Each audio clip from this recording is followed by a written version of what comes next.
नमस्कार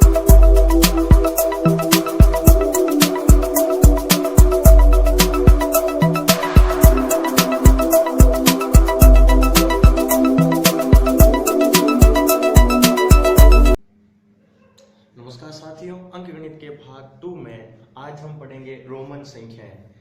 आवाज की कोई समस्या आ रही है, वीडियो में प्रॉपर आवाज नहीं आ रही है, इसके लिए समझ आता हूँ। अभी लॉकडाउन है तो हमारे पास में जैसे भी संसाधन है उन संसाधनों की सहायता से हम ये रिकॉर्ड कर रहे हैं और लॉकडाउन हटते ही हम कोशिश करेंगे कि आवाज में कुछ सुधार किया जाए। तो चलिए आज हम पढ़ते हैं अंकगणित का टॉपिक नंबर 2, संख्या पद्धति, और उसके बाद में अपन ने पढ़ा था मापन। आज हम पढ़ते हैं रोमन संख्याएं। रोमन संख्याएं, अब देखो रोमन में कौन कौन से अंक होते हैं। अपने दशमलव संख्या पद्धति में 0, 1, 2, 3, 4, 5, 6, 7, 8 और 9 टोटल 10 अंक होते हैं, जबकि रोमन में होते हैं I, V, X, L, C, D, M। 1, 2, 3, 4, 5, 6, 7 total 7 अंक होते हैं। अब अपनी दशमलव संख्या पद्धति और रोमन संख्या पद्धति में क्या संबंध होता है, देखिए। I का मतलब होगा 1, V का मतलब होगा 5, X का मतलब होगा 10, L का मतलब होगा 50, C का मतलब होगा 100, D का 500 और M का अर्थ होता है 1000। अब रोमन संख्याएं लिखने के कुछ तरीके हैं, ये ध्यान में रखना। मैं अभी 1 से लेकर 10 तक गिनती लिख रहा हूं। 1, 2, 3, 4, 5, 6, 7, 8, 9 और 10। 1 के लिए एक बार I लिख देते हैं। 2 लिखना है तो I को 2 बार लिख दीजिए। 3 लिखना है तो I को 3 बार लिख दीजिए। 1, 2, 3 हो गए। और 4 लिखना है तो देखो, जो ही कोई संख्या बड़े अंक के निकट चली जाती है तो फिर हम उस बड़े अंक के द्वारा उन संख्याओं को लिखते हैं। जैसे 5 के पास वाली संख्या है, 5 के आसपास वाली संख्या है, 20 से लिखी जाएगी। 10 के आसपास वाली संख्या है X से, 50 के आसपास वाली संख्या है L से और 100 के आसपास वाली संख्या है C से लिखी जाएगी। तो जो ही कोई संख्या बड़े अंक के निकट चली जाती है, इन अंकों के निकट चली जाती है, तो उन अंकों के द्वारा वो संख्याएं लिखी जाएगी। अब जैसे 4 लिखना है तो पहले लिखेंगे हम 5, V का मतलब होता है 5। 5 से 1 कम होता है तो ये 1 कम कर दीजिए। यदि बड़े अंक के लेफ्ट की तरफ कोई अंक लिखा रहेगा तो वो अंक आपको बड़े अंक में से माइनस करना है, और यदि राइट की तरफ कोई अंक लिखा है तो वो आपको प्लस करना है। देखो 5 बाद में आ रहा है 1, तो 5 और 1 हो गया 6। और यहां पर देखो 5 से पहले आ रहा है 1, तो 5 से पहले 1 आ रहा है, तो पहले आने पर माइनस करो और बाद में आने पर प्लस करो। यहां पर 5 में से 1 कम कर दिया, यहां पर 5 में 1 जोड़ दिए। 5 के लिए भी, 7 के लिए 5, एक बार I लिखने पर 6 हो जाते हैं, 2 बार I लिखने पर 7 हो जाते हैं। और 8 के लिए 3 बार I लिख दीजिए, 8 हो जाएगा। अब देखो 9 10 के निकट आ गया तो पहले 10 लिखेंगे, 10 में से 1 कम कर दीजिए, ये हो गया 9 और ये हो गए 10। अब देखो रोमन अंकों में I को अधिकतम 3 बार लिखा जा सकता है और X को अधिकतम 3 बार लिखा जा सकता है और C को अधिकतम 3 बार लिखा जा सकता है, और इसी प्रकार M को अधिकतम 3 बार लिखा जा सकता है।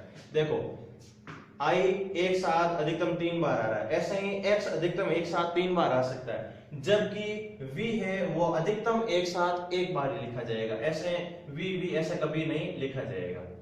L है वो भी अधिकतम 1 ही बार लिखा जाएगा एक साथ में। D भी अधिकतम 1 ही बार लिखा जाएगा। तो ऐसे रोमन अंक जो लगातार नहीं लिखे जा सकते वो हैं V, L और D, यानी 5 वाले। ये है 5, ये है 50 और ये है 500। यानी जो 5 के गुणांक वाले अंक हैं वो केवल 1 ही बार लिखे जाएंगे, और बाकी जो 1, 10, 100 या 1000 है ये अधिकतम एक साथ 3 बार लिखे जा सकते हैं। ये अंक अधिकतम एक साथ 3 बार लिखे जा सकते हैं। तो अब इसकी सहायता से आप कितने भी रोमन तक संख्याएं गिनती लिख सकते हो। अब इसके बाद यदि आपको 11 लिखना है तो 10 से 1 अधिक कर दो 11, 12 लिखना है तो 2 लिख दो, 13 लिखना है तो 10 और 3 13 हो जाएंगे। अब 14 लिखना है तो 10 के बाद में 14 लिख दीजिए, 4 लिख दीजिए, 4 ये होता है IV, X IV ये हो गया 14। अब 15 लिखना है तो X और V लिख दीजिए, ये 15 हो गए। ऐसे करने पर आगे जाएंगे तो 2 बार X लिख दीजिए, ये 20 हो गए। अब 21 लिखना है तो X X I ये 21 हो गए, X X I ये हो गए 22। ऐसे करते करते 3 बार X लिख दीजिए, ये हो गए 30। तो 1 से 10, 11 से 20 और 21 से 30 तक रोमन अंक। इसके बाद में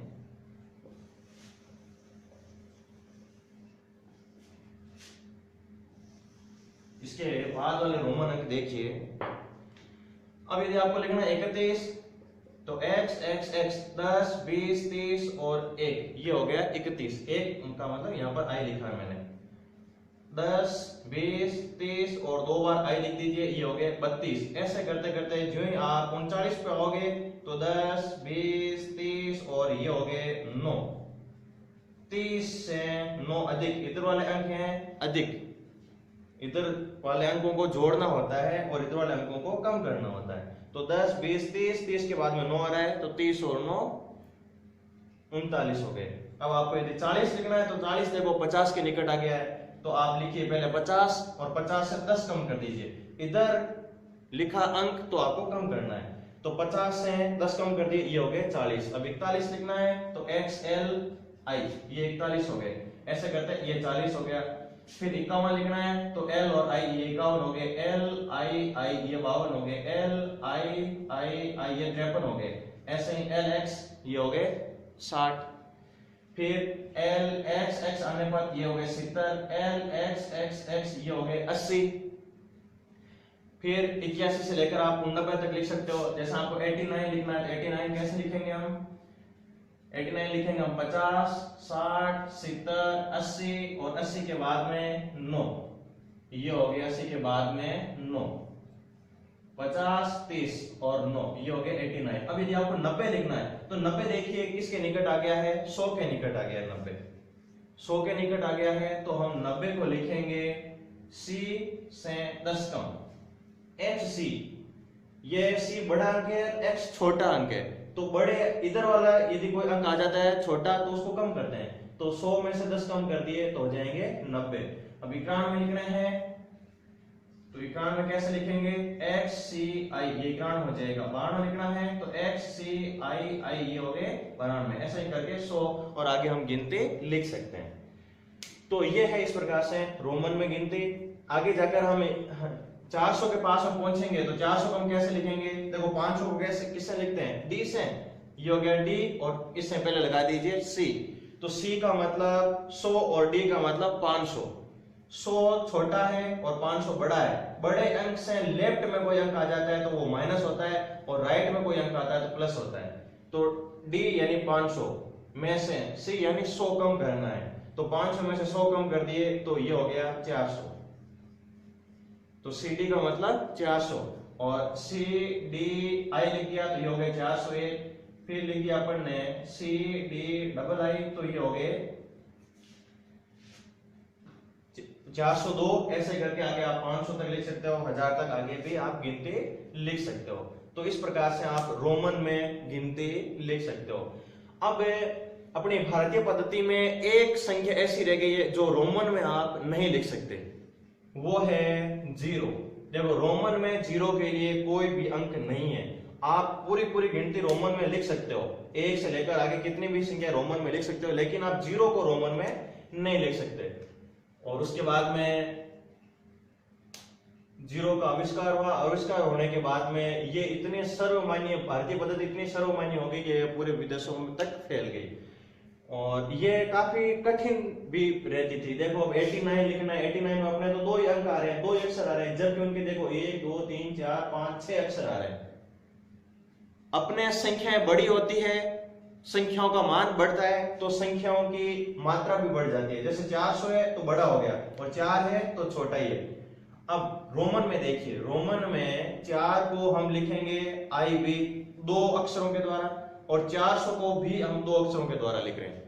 रोमन में इतनी भिन्नता है कि 4 के लिए 2 अक्षर और 400 के लिए भी 2 अक्षर, जबकि भारतीय पद्धति में 4 के लिए 1 अंक है तो 400 के लिए 3 अंक है। संख्या का मान बढ़ा तो इनमें अक्षरों की संख्या भी बढ़ गई।